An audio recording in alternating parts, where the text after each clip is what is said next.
Memorial College of Teacher Education, Dr. C.N. Balkrishnan Nambiar sir, Principal and faculty members of the Institute of Tribal Studies and Research, Wayanad, faculty members of the Department of Education, research MPhil and MS students, and all the other participants on the virtual platform.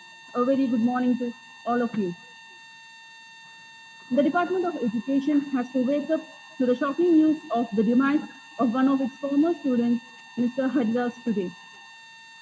Let us maintain 2 minutes of silence in respect of the departed soul.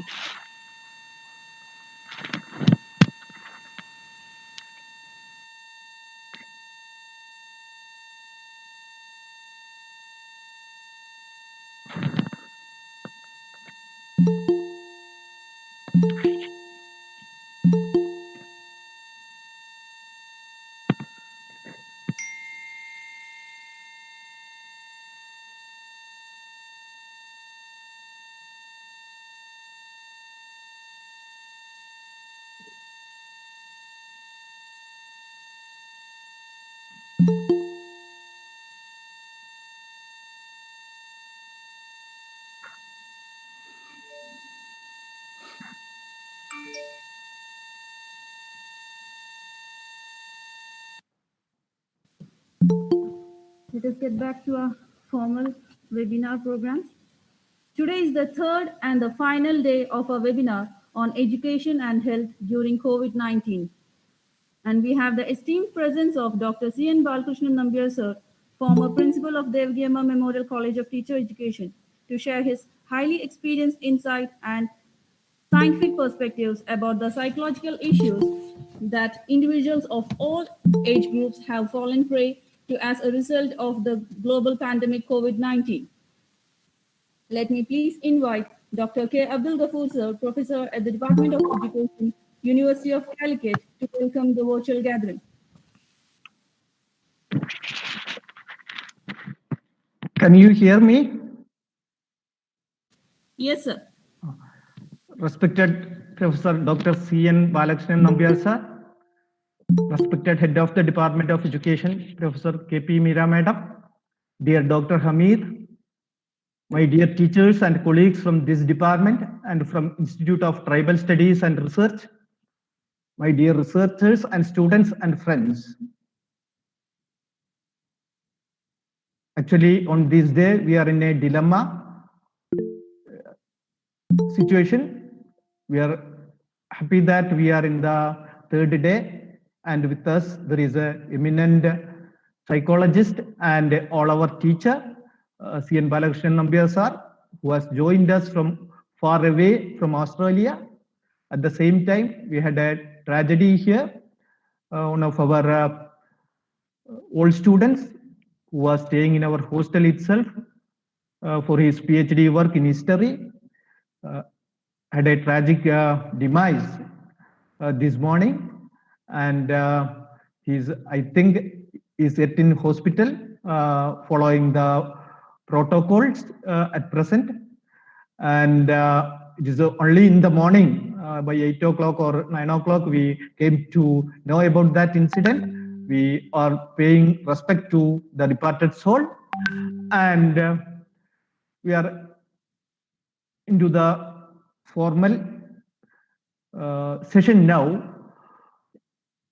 Today is the third and final day of the 3-day webinar series on the topic Education and Health during COVID-19, organized by Department of Education, University of Calicut, in collaboration with the Institute of Tribal Studies and Research of University of Calicut, headquartered at Wayanad. Today's topic is psychological issues during COVID-19. Yesterday, we had an address on the topic educational issues during COVID-19 by Professor Dr. G. Gopamar, former Vice Chancellor of Central University of Kerala. And on the first day, we were addressed by Professor Dr. Jayaprakash, child psychiatrist, Government Medical College, Trivandrum, regarding mental health issues during COVID-19. Today, to the presence of our respected Professor Dr. C.N. Balakrishnan Nambiar sir with us, we are happy. Sir is very much close to us in a number of ways. Sir was a student of this Department of Education, just as many of us. More than that, as a teacher educator, Sir is teacher of the most of teachers of this department at present in one way or the other. Sir was my teacher at Farooq Training College, and more than that, I continued to listen to my dear teacher till yesterday, as many of his classes are now available online, even before many amongst us treaded to the online roads of teaching.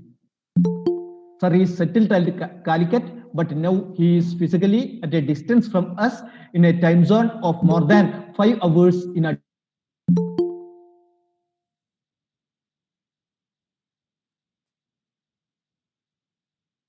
Before many of us, many of our senior teachers at present attending this seminar were even born. Dr. Balakrishnan Nambiar is a marvel. Maybe he is the most senior amongst us by chronological age, but I'm never in doubt that Sir is the youngest and the most youthful in this assembly in respect of many valuable human traits. Dr. Balakrishnan Nambiar Sir, whom his students fondly call CNB Sir, is versatile from the very list of educational qualifications. An MA in clinical psychology, MD guidance, counseling and language education, MPhil psychoeducational guidance for individual development, PhD in clinical psychology, and trained for English teachers at CFL Hyderabad, diploma in Tamil from SRLC Mysore, and a certificate in international faculty for parenting. And even without formal degrees, I feel in Malayalam or Sanskrit, as far as I know, his speeches available in public domain is so richly laced with Sanskrit slogas and Malayalam poems that even the scholars of those languages would like to learn from this multilinguist. If Dr. Balakrishnan Nambiar Sir is versatile in educational qualification, Sir is a colossal in the area of teaching and teaching experience. Sir began teaching in June 1965. Sir is a wonder here. He has not retired even after 56 years of teaching, not 56 years of age. A gigantic continuous service in government approved and affiliated institutions. Dr. Balakrishnan Nambiar Sir was a teacher educator in at least 6 teacher education institutions: Farooq Training College, Calicut University Teacher Education Center, Sri Shankara University of Sanskrit, Tirur Regional Center, and he was the principal of PKM College of Education, Matambam, Kannur, AWH College of Education at Calicut, and Devagi Amma Memorial Teacher Education College, Chelembra, till recently. Moreover, he was resource persons of umpteen national level and regional academic centers. He can, without any exaggeration, be designated as great grand teacher of many now young teacher educators eagerly waiting to listen to him today. In spite of this, Dr. Balakrishnan Nambiar Sir is even more known as a counselor, though I personally at times felt that Sir need not counsel anybody, and just watching that everlasting and energizing smile on his face is a cure for many of his disciples and counselees alike. In this respect, CNB Sir is a support and relief for many parents, adolescents, and youngsters alike, whom this psychologist was helping for the last 20 years with his prudent personal counsel. Beyond this, Sir has served many youngsters and counselors as an academic counselor in PG diploma in counseling and psychotherapy, parenting classes, and students counseling programs in many professional colleges. There is a aphorism, but Sir won many awards. Best Training College Principal 2014 of University of Calicut, National Award for Academic Excellence in the name of Dr. Shodasan Pillai Memorial Award 2017 instituted by Council for Teacher Education, Guru Shrestha Award of Sauhridam Charitable Trust at ULCCS, and Best Region Chairperson Award of Lions Club International. And Dr. CNB has many publications too, to his credit, 2 books and many series in Malayalam dailies. For example, Vidyabhyasa Manashastram is a book and a manual of UGC and NET JRF test co-authored with Dr. K. Shivarajan. A series of articles were written in Madhumi Tolil Varta, and there were talks on All India Radio on education, and which is and about 50 broadcasts titled Vajanamridam. Sir had, amidst all this, had found time to serve as chairman of many study boards and exam boards and inspections and visiting teams as well. With much love and more respect, may I welcome you, sir, on to this webinar. Now, Madam K.P. Meera, the head of the Department of Education, University of Calicut, was the real source of this webinar. It was her insistence that prodded us all in the Department of Education for organizing this webinar. And I am sure she won't be settled in her chair till every formalities of this webinar is over. Welcome, Madam. I welcome Dr. A. Hamid, who joins us to mark the vote of thanks to this virtual gathering. I welcome my teachers and colleagues, my dear researchers and students, and all my friends assembled virtually for this seminar. Dears, may I once again invite the guest and resource persons of today, my teacher, one with an unimitable style and that trademark smile and vast experience on teacher education, educational psychology and counseling psychology, to address us on the topic psychological issues during COVID-19. Welcome, sir. Welcome on and all. Thank you. Thank you, sir. Let me please invite Dr. C.N. Balakrishnan Nambiar, sir, to share his views and perspectives about the psychological issues that have arisen as a result of the COVID-19 pandemic and its related lockdown life.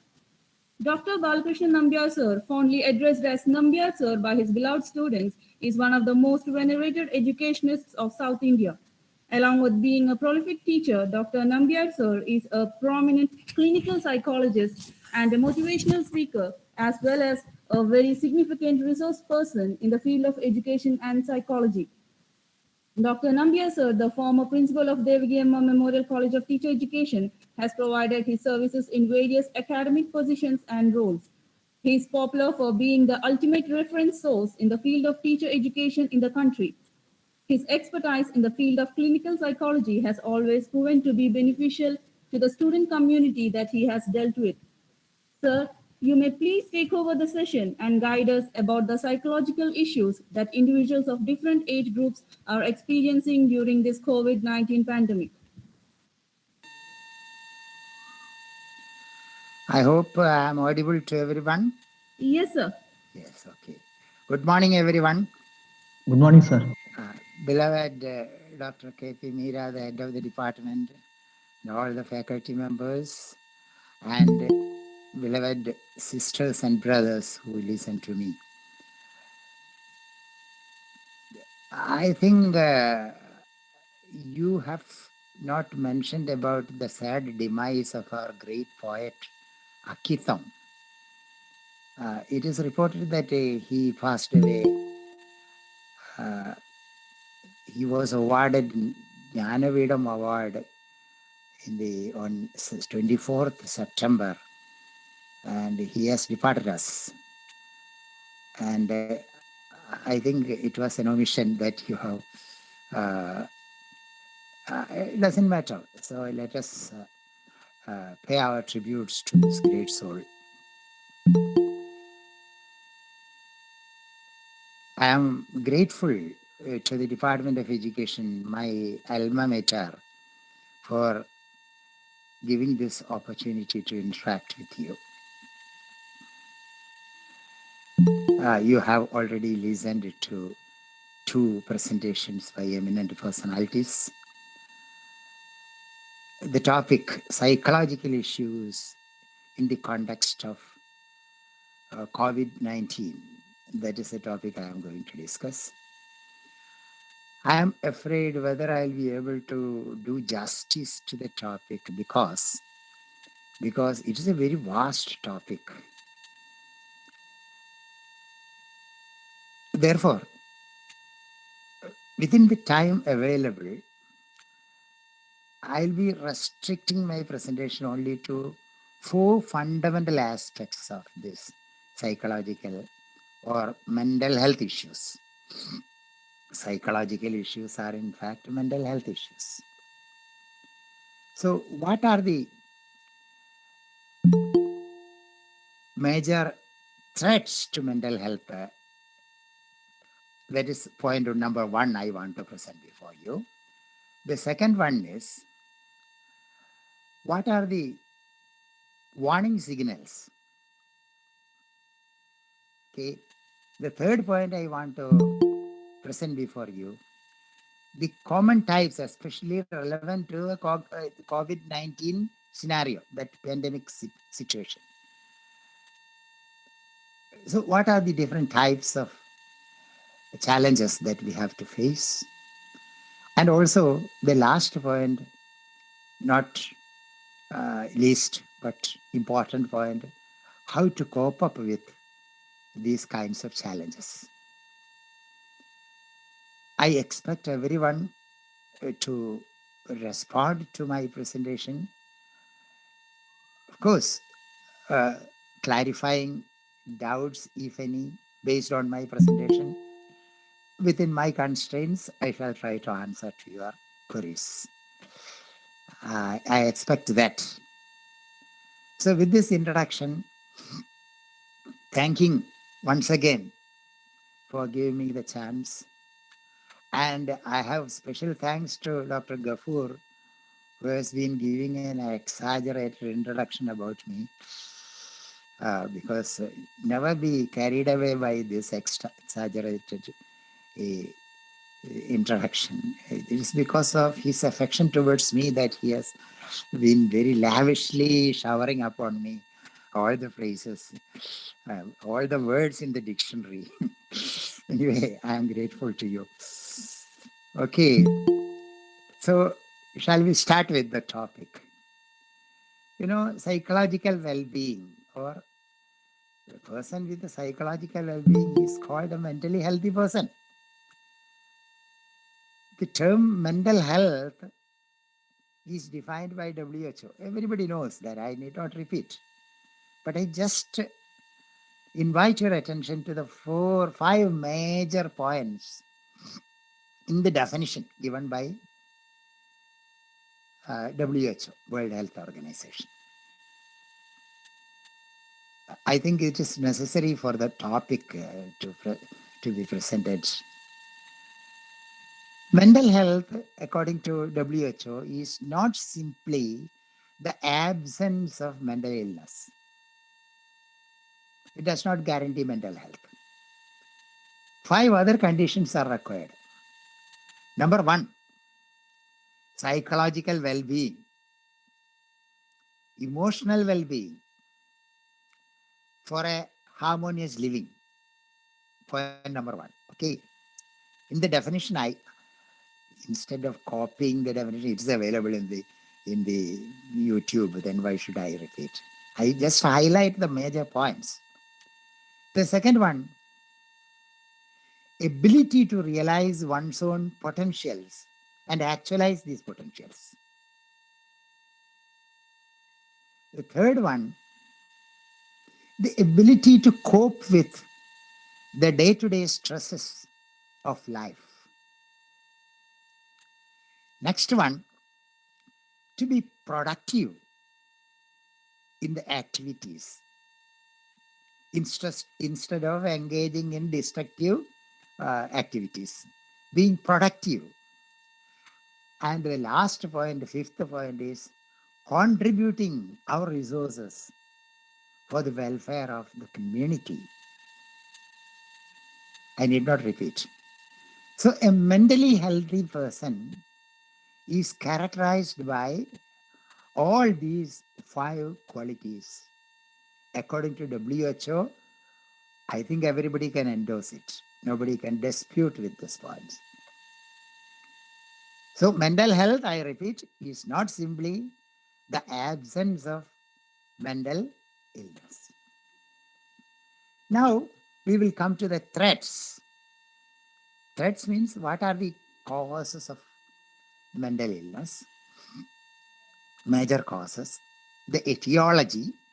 So I'm afraid it's a very long thing, because we have to recently I'm not boasting and exploiting this opportunity. After coming to Australia, I had enough free time, and excellent books, latest books were available in the Melbourne University Library. I could get access to the library somehow. And I have finished writing a book on mental ailments, mental disorders, a very comprehensive book. So, in the light of that knowledge, I am afraid to talk about. I will restrict only to those mental disorders, problems that can be associated to this COVID-19 pandemic. Point number one, threat, the cause, definitely is calamities. Both man-made calamities like riots as well as natural calamities like pandemics, like explosions, like earthquakes. People belonging to that place will definitely experience a threat to their mental well-being. Natural. In the pandemic context, I need not explain. Everybody is familiar. Loss of employment, insecurity, confinement, prolonged confinement within homes, quarantine experiences. So many problems, see, including health problems. So that is one of the major reasons. The second major threat is socio-cultural threats. In socio-cultural threats, starting from family, especially during the pandemic, this season, people are confined in the family. They have to spend their time with family members, excluding those who are working abroad. In Gulf countries, so many of our brothers and sisters are there. Anyway, spending time with the family and lacking quality time in the family environment, cut and thrust of home life, the frictions between spouses, a quarrelsome environment, mutual accusation and blaming and all. But altogether, family situation, it is very crucial. Not only in our life, it will adversely affect the well-being of our children, especially in their formative periods of life. So many studies all over the world have been conducted in this area. How family environment molds personality. So many other reasons. Socio-cultural means cultural, social means, I need not explain. Every of my listeners here have the basic knowledge about all these things. Environmental factors, social factors, even economic factors that can be subsumed to this major point. Economic factors, financial problems, the loss of employment, and therefore big loans might have been availed for construction of houses. And see, it's very, very, very alarming situation. Natural, any human being will be susceptible to problems, even though he is a mentally healthy person or she is a mentally healthy person. Even this morning, I had a phone call from one of my old students working abroad. She is facing a very miserable situation. So, what I mean is, it's very clear. I would add even political situations like that of in Kerala disturbs our peace of mind. I hope you won't disagree. Yeah, let me come to the next point. Threat. We cannot ignore genetic factors. You know, there is a phenomenon, we call it temperament. Temperament means inborn emotional propensity. The way we react to threats, challenges, will be highly individualistic because of the temperamental makeup. Temperament means the genetic endowment to react to situations, the propensity to react to situations. Temperament is called personality nucleus by Thomas and Chess. These two psychologists, so I'm deviating slightly, these two psychologists conducted a very interesting study in a maternity ward of a very big hospital in New York. The study was not on doctors or mothers, nor on nurses. The study was on neonatal babies. How can we conduct a psychological study on neonatal babies? It was easy for them.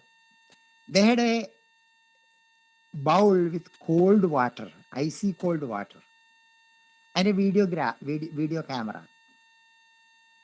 With the permission of the hospital authorities, they approached children in the cradle, even though it is a cesarean, the maximum 5 days will be there in the hospital ward, even though it is a cesarean. So children below 5 days were the subject for the experiment. And what they did was dipping the feet of the baby into icy cold water and videographing the reactions. Hundreds of children like this were thus tested. And they report, Thomas and Chess, CHESS, they report that while some children gently withdrew their legs, some were withdrawing their legs as though they were burnt. Some were showing irritability on their face. Some were crying. Some were yelling as though of blue murder. Yelling means as though blue as though some calamity has happened. They were yelling. The interesting thing is, Thomas and Chess ask us, why did they react differently to the same situation, same stimulus, icy cold water? Is it because of the influence of education, the advice of parents, the assimilation of religious values? I will add the influence of mass media, social media. That is added by me, okay? We are sure that it is not because of any of these reasons. They are born with an innate characteristic to react to situations. Why did I say this? Why did I quote this study? This is genetically determined. Of course, environment operates upon it, modifies it, nurtures it, agreed. Sometimes aggravates it adversely. We are all susceptible to, some are in a high level intensity, some are in Malayalam, there is a saying, Palam kulingalum, Kalam kulungula. Palam kulingalum, kulingata kalamare. Imperturbable personalities are there. But some personalities are highly susceptible, vulnerable, even to A sharp look by a stranger may perhaps intimidate them. So such personalities are there. So this genetic endowment, persons with this type of genetic endowment will be highly inclined to mental well-being, emotional and psychological well-being, especially during a situation like COVID-19. Okay, I hope I am clear. Equally important is the neurochemical and neurophysiological problems. Cortical dysregulations, the brain and the nervous system, the various parts of the brain, especially the hippocampus, amygdala, and this anterior cingulate. And there is a very common term used by psychologists and neurologists, neuropsychologists, the HPA axis. HPA. H stands for hypothalamus, P stands for pituitary, A for adrenal gland. These three conglomerate and work together. This is called HPA axis. From whenever there is a threat, there is a hypothalamic theory of emotion. James Lange, Cannon Bard, and many others have proposed this theory of emotion, hypothalamic theory of emotion. I'm not entering into such details because we will reach nowhere if we go like that. I think I'll be getting a minimum of 1 hour for presentation. Otherwise, I'll have to run fast. Okay, you may remind me. I think the moderator, who is the moderator? Dr. Meera will remind me. Sir, you can take your own time, sir. Okay. Thank you. So HPA axis means whenever we are challenged by an intimidating situation, our hypothalamus immediately functions. And as a result of this hypothalamic function, biology students may know better. If I am wrong, they have every right to correct me. Immediately, our pituitary, which is called the master gland, will function. The pituitary has a secretion that is called cortisol. This will be directly discharged to the blood. Consequently, adrenal gland, it is just above our kidney. That also will get activated, and adrenal gland will discharge adrenaline to the blood, directly to the blood. See, these chemical reactions even produce hydrochloric acid. Pepsin is a hormone. This is how peptic ulcer develops in the mucous membrane of the intestine. Because of this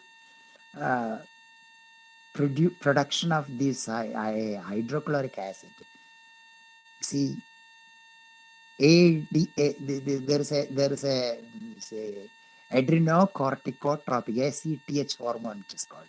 Adrenaline and cortisol.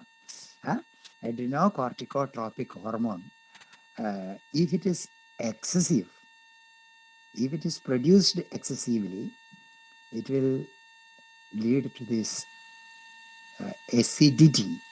Sometimes this acidity becomes toxic in the joints and rheumatic pain will be there. Migraine is a common symptom. IBS, irritable bowel syndrome. See, repeatedly tendency to go to toilet for there's no use going and sitting there, coming back again feeling that to go. This phenomenon is called IBS, irritable bowel syndrome. Sleep disturbances, eating disturbances, so many problems will be consequently.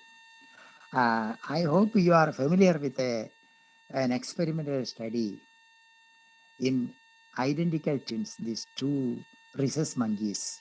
I am not going to that because I leave it for you to refer to. You refer to Carson and Butcher, Abnormal Psychology and Modern Life. You can find the photograph of these monkeys, rhesus monkeys, and how in the lab situation they produced peptic ulcer in one of the monkeys, experimental monkey, providing a threat situation, continuous threat situation. So what I mean is, I'm not elaborating it. What I mean is, this brain function, especially the frontal lobe of the brain, the function of amygdala is called the emotional brain. Our emotions are being controlled by amygdala. Hippocampus, it's more responsible for memory. If there is any injury or plaques in the hippocampus, the neurons of hippocampus, memory will be distorted. So these neurobiological factors also have to be taken into account. So many. Okay. Especially, we are living in a technologically advanced age. Therefore, even brain functions are measured exactly, accurately. You have brain imaging techniques, EEG, electroencephalograph, MRI, everybody knows. PET, positron emission tomography, CAT, computerized this tomography. Likewise, we have so many devices, advanced technological devices to accurately understand the functions of the brain. So when a person is psychologically disturbed, mentally, upset, these functions will definitely affect. Another point, the next point I will summarize altogether when I conclude. The next point I want to emphasize is personality disorders. In a good psychology textbook, especially based on abnormal psychology, you can find a chapter, personality disorder. There are several types of personalities. The schizotypal personality, they are highly prone to these kinds of problems. Schizotypal, schizophrenia, paranoia, paranoid personality, there is a classification like that. So they'll be always doubtful, suspectful. They are highly susceptible to mental problems. Another type is obsessive compulsive personality. Obsessive compulsive, they will be always, especially in the pandemic scenario like COVID, even those without OCD are washing their hands repeatedly, using sanitizers, right? What about an OCD? OCD, I hope you know. Obsession and compulsion. Obsession means in the thought level. Compulsion is in the action level. Even though we are fully aware that this is a meaningless thought, we can't escape. Even though we know that the action is meaningless, say for example, checking again and again whether windows are closed, whether doors are properly locked, going half the way, coming back again and checking whether the door is locked. You can see someone washing hands in hot water with soap repeatedly, taking bath until 2 full tanks of water is annihilated, right? I see. This kind of problems are there. Imagine such persons in the pandemic situation for fear of virus, right? So this is another personality type. There are another personality type called the borderline personality type. They will not trust anybody. Even somebody comes to the home, even to distribute the newspaper, oh, well, they will not trust. They will not trust anybody. Anybody that comes to the to visit you will be doubted. That is we call it a borderline personality. Okay, another major important aspect is alcoholism and substance abuse. Alcoholism, especially the chances are more. Alcohol is lavishly. Those schools are not open, our liquor shops are kept open, right? So it's lavishly available. And time is lavishly available at home. Many people, even educated people, are see what happens, as a consequence. If continuously using it in an uncontrolled way, our brain, especially the cortical functions of our brain, our memory, there is a phenomenon called Korsakoff syndrome.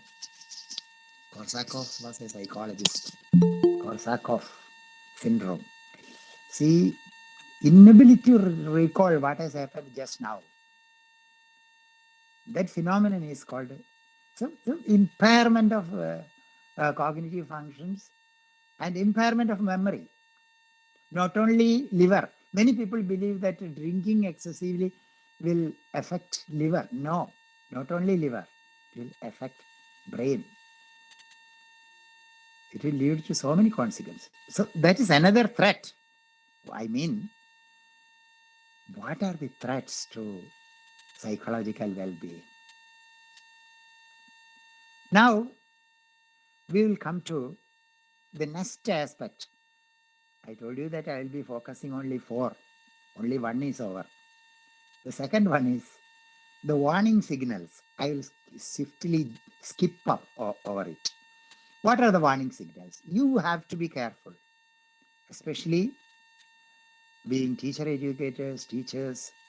We have to be doubly careful about the following signals, warning signals. Suppose that if a person is continuously showing persistently sad, persistently anxious, see, for a period of more than 2 weeks or 3 weeks, it is a symptom. The person never could smile, is always being eclipsed by this kind of an eclipsed state. I think that is the best expression. So what will happen? That is a showing continuous irritability. See, restlessness, irritability. That is also a sign to be taken care of. Another thing is extreme mood fluctuations. Sometimes going to the extreme, this depressive mood. Sometimes going to the elated mood. That's it. We call it, manic depressive bipolar symptom. So these are indications of bipolar. I don't mean to say that all these people are mentally disturbed persons. No. But these are indications, alarming signals.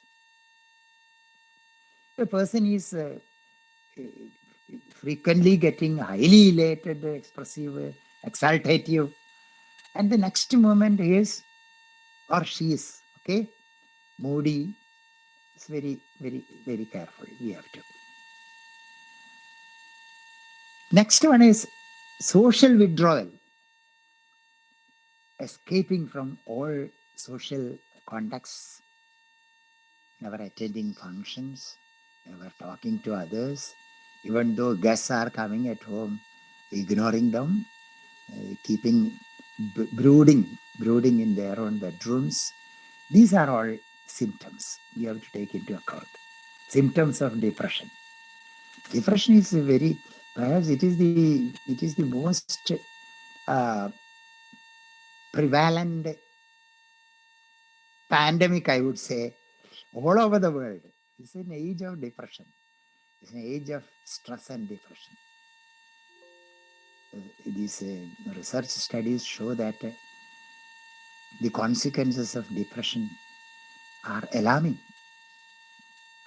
Okay, another warning signal is the eating and sleeping disorders.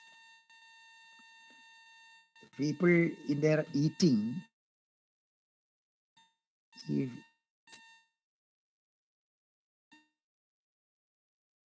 abnormally, it's a psychological ailment, a disturbance, an abnormality. Similarly, bulimia means eating too much. Anorexia nervosa is avoiding food because of psychological reasons. So if a person is found to be irregular when compared to his former, you see, that is a token that is, of course, to be taken care of. You will come across these symptoms, sleep disturbances, nightmares, insomnia, inability to sleep properly. Even though sleeping adequately, feeling that I am not sleeping properly, that will aggravate his anxiety. People are sleeping actually in an adult, for an adult, 6 hours or even 5 hours sleep is far more than sufficient. I think I sleep only for 4 hours or 5 hours. That's far more sufficient. But people are feeling that, oh, I don't have adequate sleep. This will aggravate their anxiety and will lead to consequences. The next is, most important is, difficulty to manage one's own feelings and thoughts. If a person is found to be uncontrolled, see in his expressions of emotions, and if he cannot escape thinking, he may be sometimes excessively thinking. These kinds of symptoms are warning signals. Now, I think we will go to the different types of problems, especially relevant to COVID-19. In a textbook of abnormal psychology, you can say, not only why should we go to abnormal psychology, just refer to that DSM-5. DSM-5 is Diagnostic and Statistical Manual, 5th volume, or International Classification of Diseases, ICD-10. Once you go to that, you can see a good number of classifications. So many. We cannot enter to all these. Especially, it's not possible to go through all this. It requires many sessions. So one is, the most important is, one classification is mood disorders, under which comes depression, dysthymia, and suicidal tendency.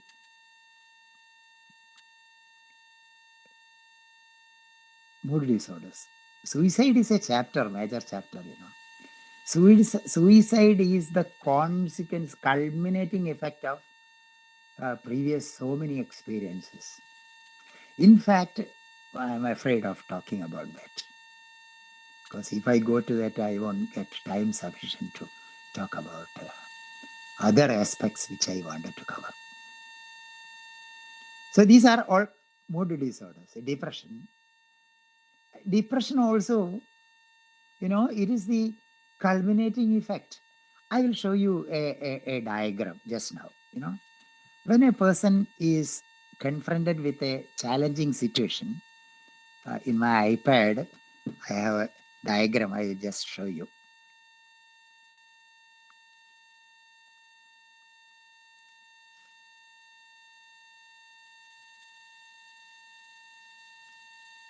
Excuse me for the delay.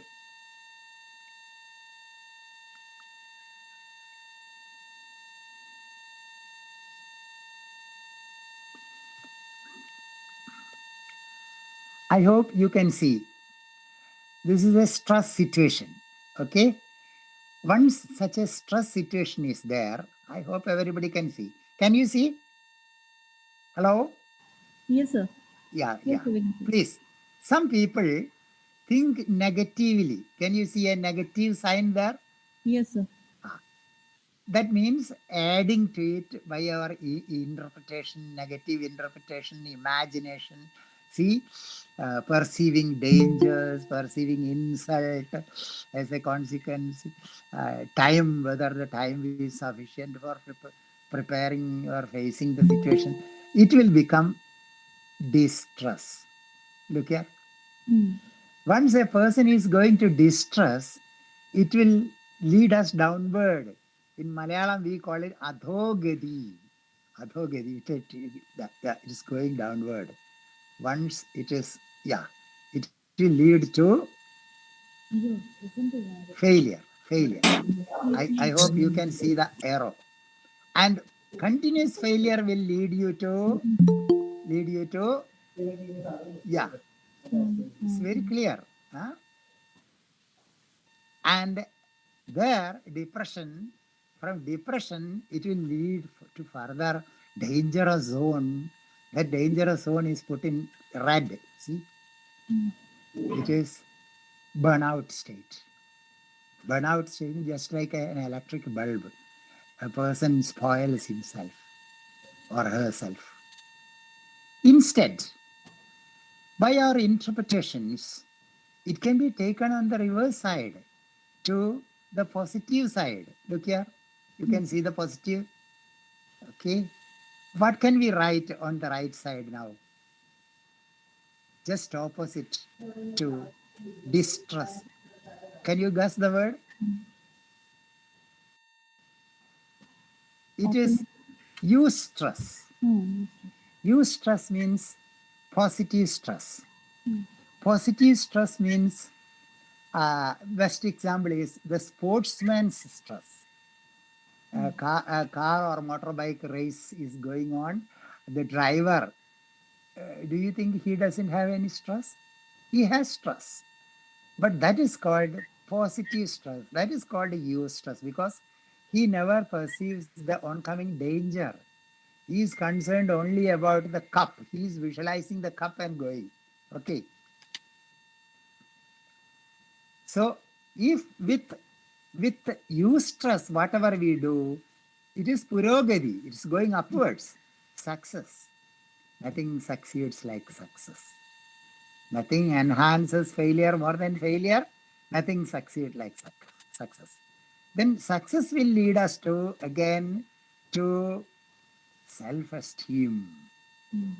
We'll feel proud of our ability. It lead us to happiness.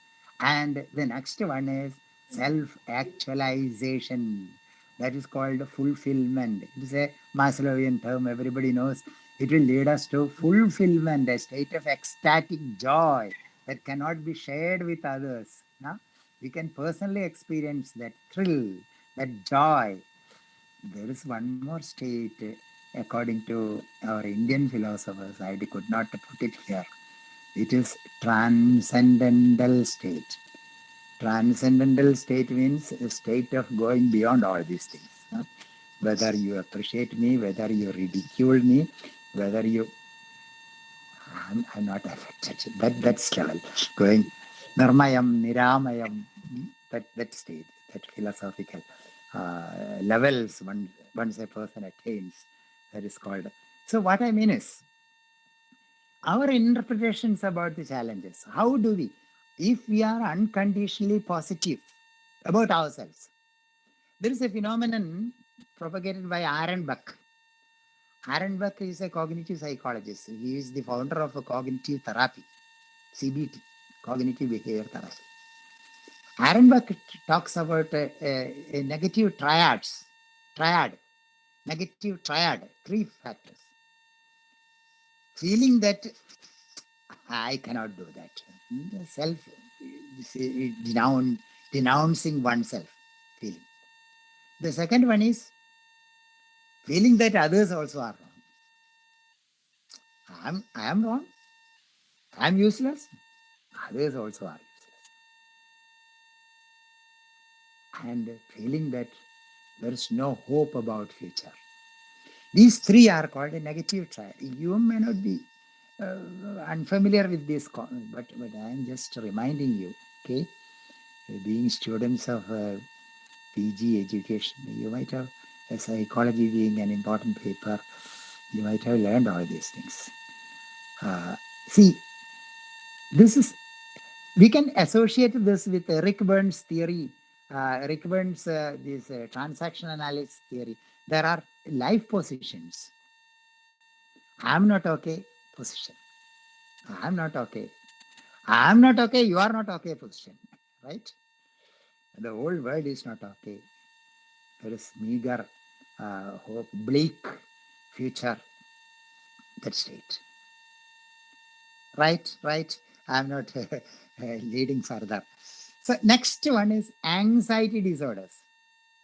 General anxiety, GAD, we call it general anxiety disorder. Examination anxiety is quite common. OCD comes under these anxiety disorders. OCD means obsessive compulsive. I mentioned earlier. And next, these people are highly anxious, obsessive. These persons are very anxious. Oh, I have interesting experiences to quote. For want of time, I am skipping it, because I had a chance to interact with a person who was severely obsessive. Next one is phobia. Phobia means conditioned fear.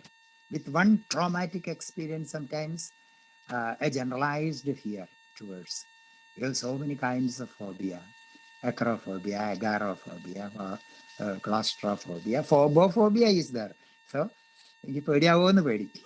phobophobia. So, these are all anxiety disorders. The next one definitely is alcoholism. I mean, associated with pandemic context, alcoholism. Alcoholism will lead to even hallucinations, even I need not go to that because drug abuse also will spoil a person's cognitive ability, emotional well-being, and everything. We have a group of diseases called somatoform diseases. It's also called psychosomatic diseases. Soma means body. Without any causes for body ailments, I mean, no physiological impairment, people are experiencing illness. During Second World War, many pilots developed blindness. They were very selective in their blindness. So people on night duty could not see light. People on day duty could not see signals, that colors. This kind of selective blindness, hysteric blindness, hysteric paralysis. Recall the case of Anna by Freud, Sigmund Freud. Anna, she had paralysis to escape from her responsibility.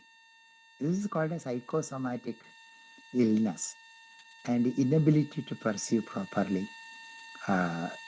See, sleep disturbances, inversion hysteria, so many problems are there. Heart problem, asthma, these are all psychosomatic. I once happened to interact with the director of our IMHANS, Calicut Medical College, Institute of Mental Health and Neurosciences, Dr. Krishna Kumar. In one of his studies, he found that more than 60% of cases admitted in Calicut Medical College are psychosomatic diseases.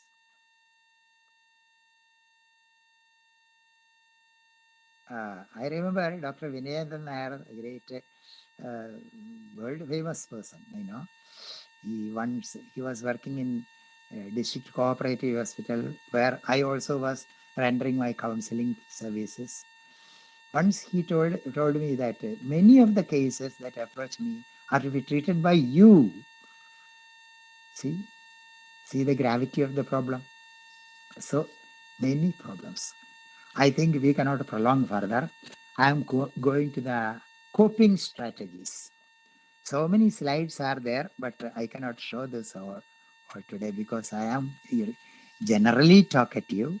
Whenever a topic, I cannot see within the framework. I cannot restrict myself within the framework. I am habituated to beat about the bushes, and it quite often happens that so many problems are there. Anyway, I will talk to you about the coping strategies. For you to remember easily, I will give you an abbreviated form of the coping strategies, which I developed myself. The diagram shown to you earlier also was developed by me. That is my contribution. I have also to contribute something. Haven't I? So I will give you an abbreviated form. That is BRAIN, BRAIN, easy to remember. Coping strategy BRAIN. What does this man mean? You might be thinking. That B stands for body. There is a saying, a sound mind in a sound body, Aristotle's. Sound mind in a sound body. In Malayalam, no, Sanskrit, there is a saying, Charira Madhyam Khalu Dharma Sadhanam. If you want to perform your duties, Charira Madhyam, physical fitness. What is to be done for that? Very evident. Proper nutrition. Selective eating. Eating, I will quote Ratan Tata. Eat your food like medicine. Otherwise, you will have to medicine as your food. Memorable, right? So, eating junk food, eating this and that and butter, irregularly eating, no time schedule in eating. It's very, very eating the contaminated and see. This will adversely affect our health, no doubt. Okay, exercise, lack of exercise. The major problem is, especially during the period of this confinement, quarantine, physical exercise. Every day you have to spend some time for your own body. I have the right to say this because even this morning I had about 1 hour's exercise. Every day I used to do that, some yoga, meditation.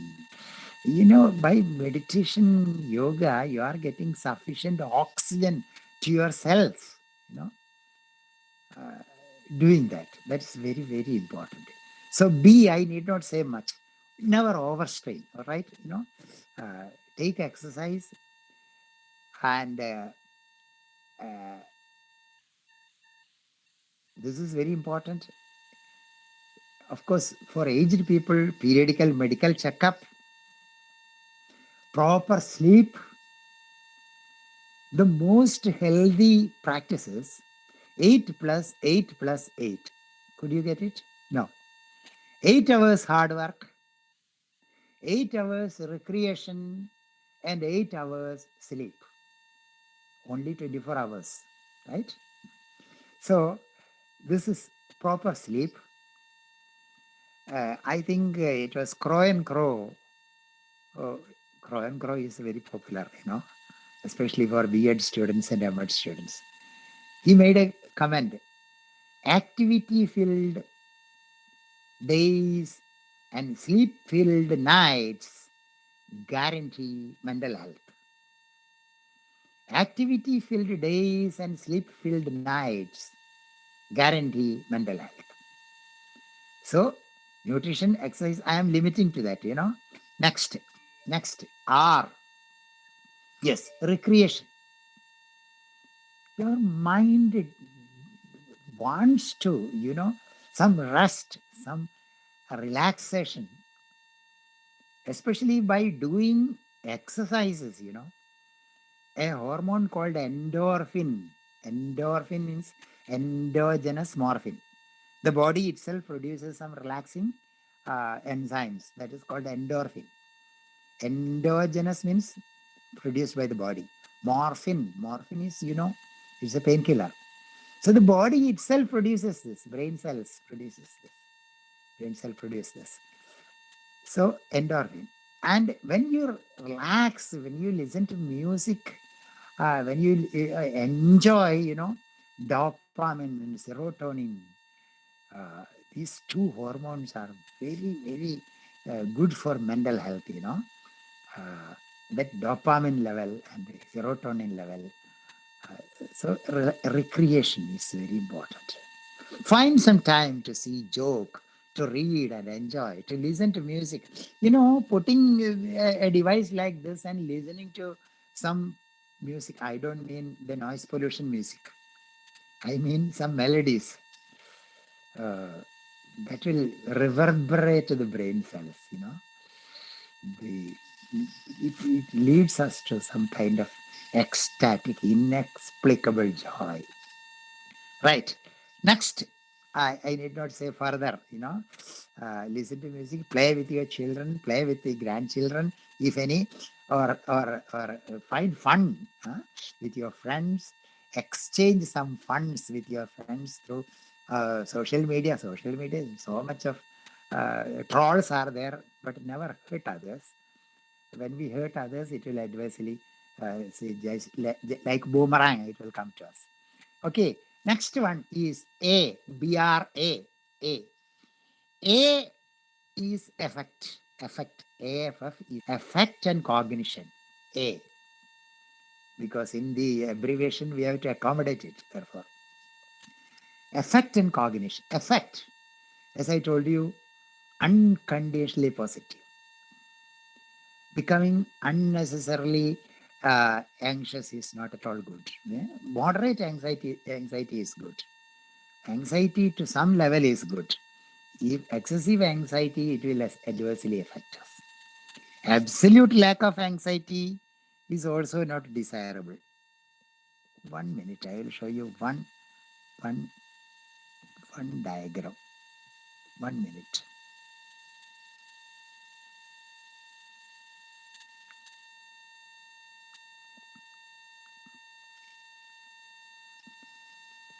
I think you can see a diagram here. See this diagram? A normal probability curve. We had students, among students, normal, it's a normal probability curve. You see the performance is on the one side, and on the baseline, we have anxiety level. If anxiety level is medium, performance is very high. Absolute lack of anxiety, that will make a person prefer to sleep. Excessive anxiety, his head is bursting out, you see. So moderate level of anxiety is good. Especially stress is an inevitable part of life. According to Hans Selye, a psychologist who conducted researches on stress, he says, stress is an inevitable part of life. To be totally without stress is to be dead. It's a beautiful expression.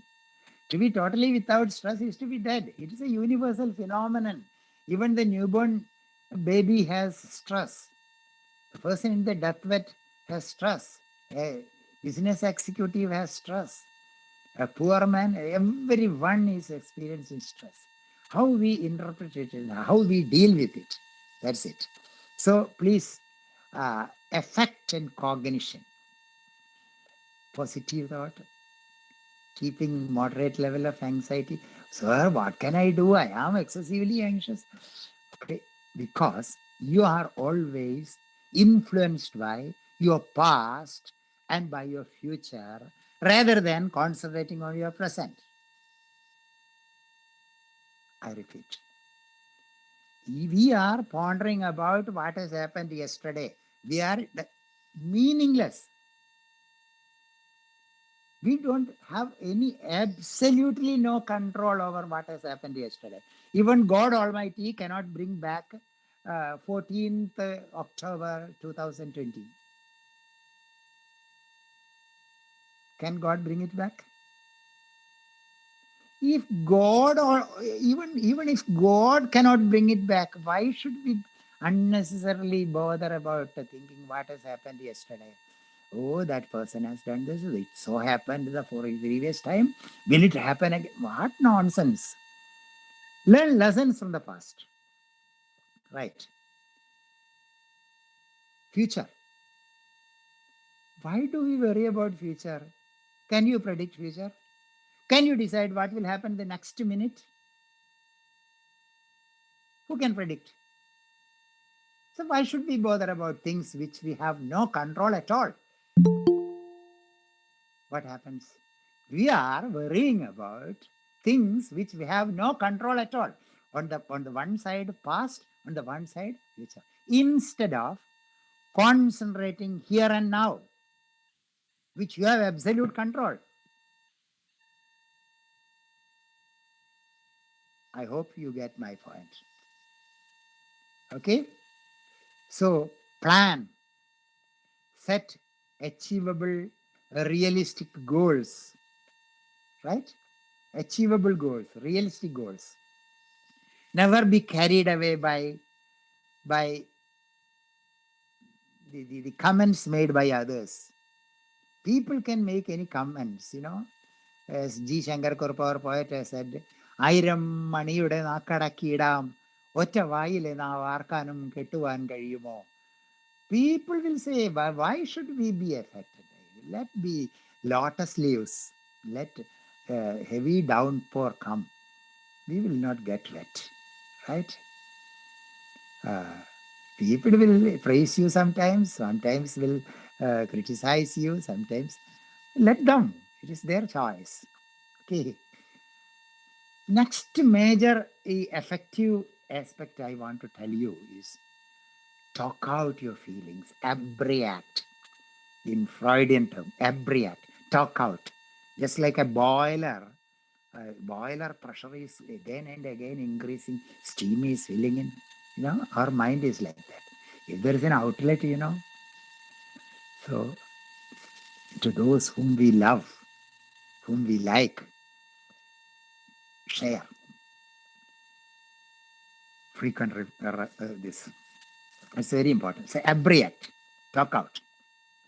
And keep your interest. If you are interested in painting, do that.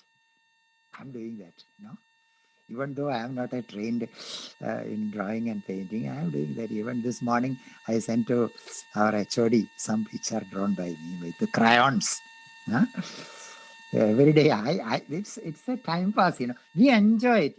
Whatever we enjoy. Why can't we do that things which we enjoy instead of depositing all the garbages? Our mind converting into a dustbin. Very, very unfortunate, I would say. Unfortunate. Okay, next one is interactions. B-R-A-I. Interaction or social contacts. So say good morning. Compliment others. Why should we hesitate to compliment others? Huh? Appreciate others. Huh? Good. Oh, your dress. You are very handsome in this dress. Why can't we say? It makes him happy. That happiness will reflect onto you. Will it? I suggest you to refer to YouTube. You can refer to mirror neurons. Research studies are going on. So people whom we love, if we are interacting with them, the responses they show towards us reflect. This phenomenon is called psychoosmosis, our energy discharge, positive energy. You are familiar with the term synergy. It's collective energy. 1 plus 1 is more than 2. That is collective energy, synergy. I need not go to such details because you are familiar with it. So we can associate all these things. So social contact, that is, nobody can exist because we are human beings. Are the Homo sapien is a social being. You cannot be happy in isolation. In one's own Kong, in one's own island. How can we survive? See, very, very. And again, interactions extend our feelings with others. Self-extension, there is a phenomenon called EAPL, self-extension, doing some service to others. Recently there was a widely circulated social media report about a Harvard study spread over 70 years about happiness index. And they say that people who are happy, all the people they studied for 70 years, not one generation of researchers, 70 years means so many researchers were involved in the process. And they could find that happy people are those who keep their interactions live, vibrant. The more you extend yourself, the more you will be elated, the more you will be happy. Okay, stress-free. Okay, interactions. The last one is N. N stands for never. Yeah, never. What never? Never smoke, never drink. I don't mean water. Drink so much of water.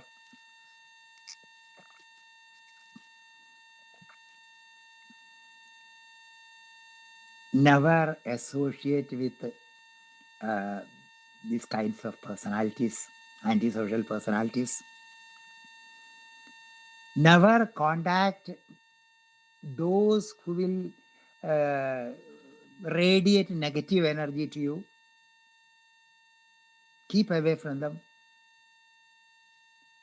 Never procrastinate. Here and now. മലയാളത്തിൽ പറഞ്ഞാൽ നാളെ ചെയ്യേണ്ടത് ഇപ്പോൾ ചെയ്യുക, ഇന്ന് ചെയ്യുക, നാളെ ചെയ്യേണ്ടത് ഇന്ന് ചെയ്യുക, ഇന്ന് ചെയ്യേണ്ടത് ഇപ്പോൾ ചെയ്യുക. Do it now. Never procrastinate. Oh, there is time, I will do that. And accumulate. Eventually, it will lead to anxiety, stress, and aggravate it. Right?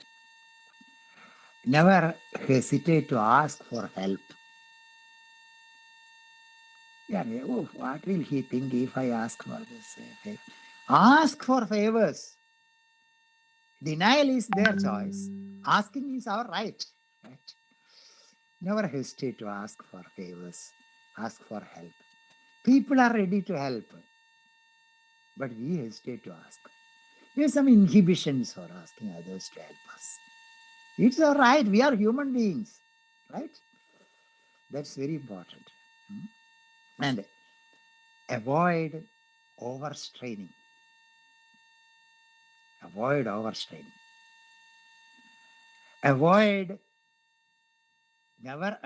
Never avoid sleep.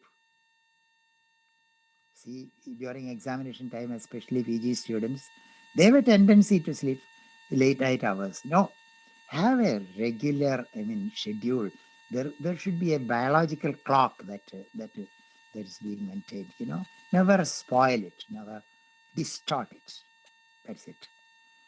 And again, never keep ill will or hatred to anybody, even though they have disturbed us, they have been a nuisance to us, they have been trying to cheat us. Keep a positive.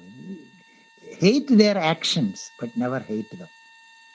I am not talking philosophy, I am talking psychology. Never keep any ill will, or it will adversely affect us. If I have anger towards you, my system will be collapsing, you know, right? Okay. Next, one more point I am going to. Somebody is speaking. Please keep it.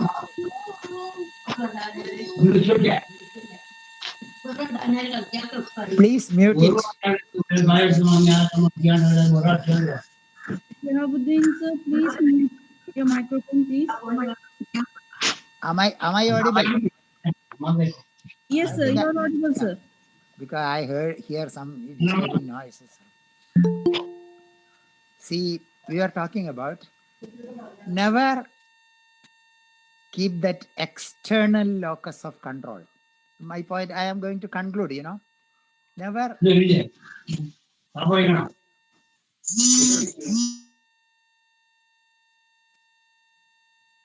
Is it okay? Can I continue? Hello? Yes, sir, proceed. Okay. There are two types of locus of control. You are familiar. Internal locus of control and external locus of control. The N never is external locus of control. It is attributed to that, not to internal. Be internally responsible for our success and failure. Interpret it in that angle, that perspective. External locus of control means attributing the causes of our success and failure to external forces. Oh, I had some disease in that period. It is COVID, therefore I could not do anything. Escapism. Attributing the causes, responsibility to someone else. Oh, it is because of somebody else, my partner, business partner, I am here. The failure is due to. We are attributing the causes of our failure as well as the cause of our success to someone else. Instead, take it our responsibility. It is our responsibility. Our life is to be lived by us, not by anyone else. In spite of adversities, there is a phenomenon called AQ. AQ means adversity quotient. In situations that is adverse, negative, capability to cope with it, to deal with it, that quality is called AQ. We are very miserably lacking it. We are, not you. Okay. Another thing is, never try to imitate others. Oh, so and so, my classmate has solved this problem like that. Therefore, I am also. Nonsense. Nonsense. You are different. You are not a photocopy. You are original. Remember always. Never be a photocopy. And never compete with others. Why should we compete with others? Our great poet Pundanam has said, കൂടിയല്ല ജനിക്കുന്ന നേരവും കൂടിയല്ല മരിക്കുന്ന നേരവും മധ്യേ ഇങ്ങനെ കാണുന്ന നേരത്ത് മത്സരിക്കുന്നതെന്തിനു നാം വൃഥാ. വൃഥാ I had to extend further because I cannot sustaining is not sufficient. I know. വൃഥാ. So these are the things. I will summarize what I have been trying to tell you. We were taught. Pardon? We were talking about the major threats to mental well-being. Of course, after the definition, a mentally healthy person. Who is a mentally healthy person? Yes. The threats. Then we were talking about the warning signals, right? Then we were talking about the types of mental ailments, so many. And again, last point, we were discussing the coping strategies. I'm immensely grateful to every one of you for giving me this chance as well as listening to me very patiently. And I'm waiting for your responses. Thank you very much. I will mute my...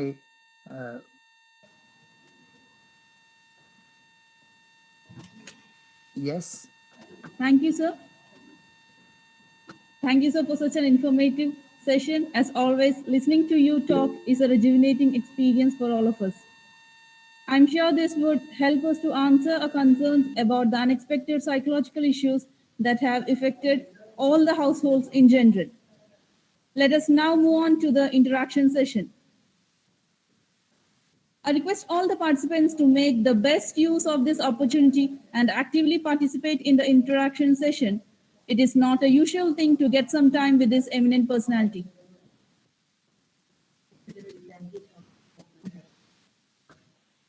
Participants, the forum is open for you to interact and talk about your concerns related to the psychological issues of this COVID-19 pandemic.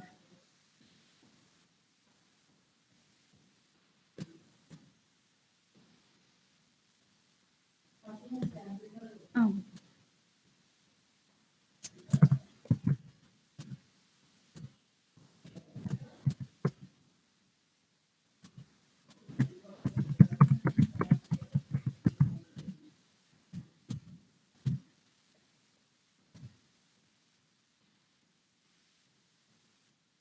So many of them are extending their gratitude to you. Yes, sir, but participants, our Nambia sir is still waiting for your queries. He's all ready to answer your concerns and queries related to this topic. You can even type it down in the chat box so that I can read it, or sir himself can read it and answer your queries.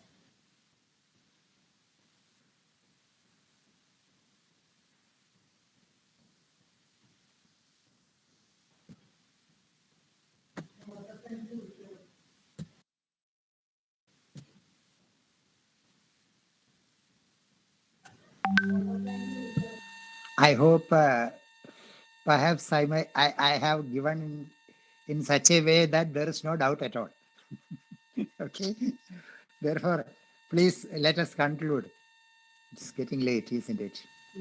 Yes, sir, that's really true that you have covered the vast area.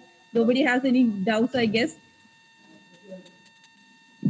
So coming towards the end of today's program, let me please invite Dr. A. Hamid sir, Assistant Professor, Department of Education, University of Calicut, to extend the vote of thanks.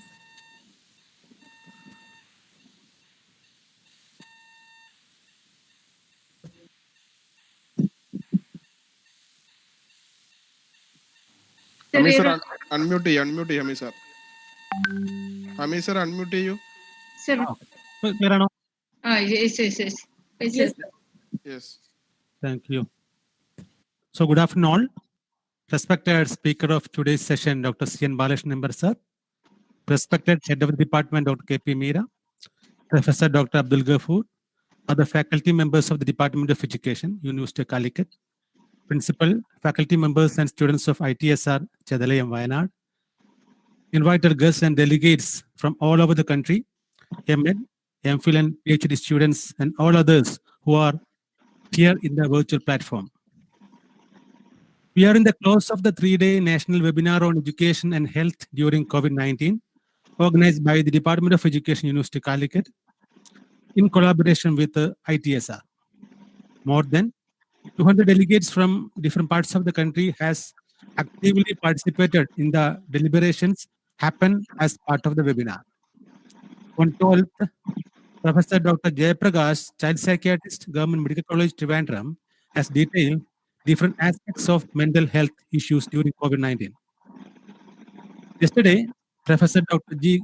Gopakumar sir, former Vice Chancellor, Central University of Kerala, discussed the problems and the prospects of education during the COVID pandemic. And today, Dr. C.N. Balashnan sir, former Principal, Devagamma Memorial College of Education, has very elaborately presented the psychological issues during COVID-19. Dr. Nambiar sir has presented the different aspects of the topic in his own unique way of presentation. One thing I used to mention in my classes about Dr. Nambiar sir is that the way he is using the blackboard creatively. Dr. Nambiar sir has touched almost all areas of the topic in an informative and impressive manner. Now, let me propose the formal vote of thanks in this session. On behalf of the Department of Education and Organizing Committee of the National Webinar, I profusely thank Dr. C.N. Balashnan for engaging the session in an informative and interactive way. Let me also thank Professor Dr. Abdul Ghafoor for delivering the welcome address and Dr. K.P. Meera, the head of department and general convener of the webinar. It's also my pleasure to remember Dr. T. Vasumati and Dr. Jibin, the general convener and coordinator of the webinar respectively, for doing everything for the conduct of the program. Also, I thank all the faculty members and students of the Department of Education, University of Calicut, who were catalysts for the success of the webinar. It's also my pleasure to thank Dr. Ahmed Zerajuddin, Principal of ITSR, Dr. Shafiq, Local Coordinator of the webinar, and faculty members and students of ITSR, invited guests and delegates from different parts of the country for making the webinar a grand success. Once again, let me thank each and everyone. Thank you. Thank you all.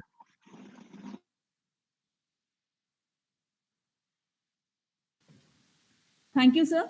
And thank you all. This brings us to the closure of the 3-day webinar on education and health during COVID-19 that has been organized by the Department of Education, University of Calicut in collaboration with the Institute of Tribal Studies and Research, Wayanad. Hope it was an informative and refreshing experience to listen to the views and perspectives of eminent and experienced personalities on the topics such as mental, educational, and psychological issues that the nation and the world is facing during the COVID-19 pandemic. Thank you all for joining in and taking time to participate in the webinar.